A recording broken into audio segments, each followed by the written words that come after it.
દાહોદ જિલ્લાના ઝાલોદ તાલુકાના લીંબડી ગામે વિશ્વ આદિવાસી દિવસની ઉજવણી કરવામાં આવી। પ્રાપ્ત માહિતી અનુસાર 9 ઓગસ્ટ વિશ્વ આદિવાસી દિવસ નિમિત્તે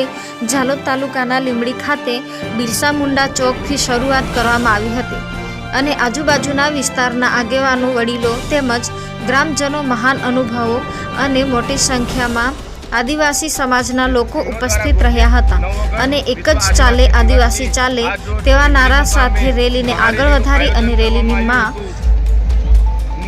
ભીલ પ્રદેશની લાખોની સંખ્યામાં માંગ કરવામાં આવી હતી અને વૈચારિક એકીકરણ સાથે પ્રકૃતિની રક્ષા અને જળ, જંગલ, જમીન અને હકદાર આદિવાસી સમાજની જનજાગૃતિ અને સાંસ્કૃતિક કાર્યક્રમ થકી ઉજાગર કરવાનું અને સંસ્કૃતિકને બચાવવા, પ્રકૃતિને બચાવવા માટે અને રક્ષકને આ જીવન છે તેવા સંદેશથી આ રેલી કાઢવામાં આવે છે। તેના સાથે સાથે લીંબડી ભીલ પ્રદેશની ધરતી પર આદિવાસી સમાજ દ્વારા વર્ષોથી ચાલી આવતા ભીલ પ્રદેશની માંગણી આજે અમે અમારા આ મંચથી અને મહારેલીના દ્વારા કરવામાં આવે છે કે માનગઢ ધામ ખાતે 1913માં જ્યારે 1500થી વધુ ભીલ સમાજના યોદ્ધાઓ જે શહીદ થયા હતા તેમની માંગ હતી કે ભીલ પ્રદેશ જે ભીલ કન્ટ્રી તરીકે જણાતો હતો, રાજસ્થાન, મધ્યપ્રદેશ, ગુજરાત અને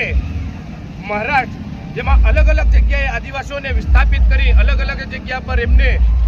અલગ કરવામાં આવ્યા, તેમને એકત્રિત કરીને એક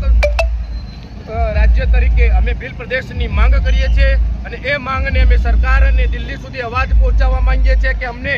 અમારા સમાજ સાથે એક સાથે સંકળાઈને રહે, અમારી સંસ્કૃતિ એક સાથે રહે અને અમારા રૂઢિગત ગ્રામ સભાઓનું માન્ય રહે, તેમજ અનુસૂચિત 5, અનુસૂચિત 6 નું લાગુ કરવામાં આવે, તેમજ પૈસા એક્ટનું પણ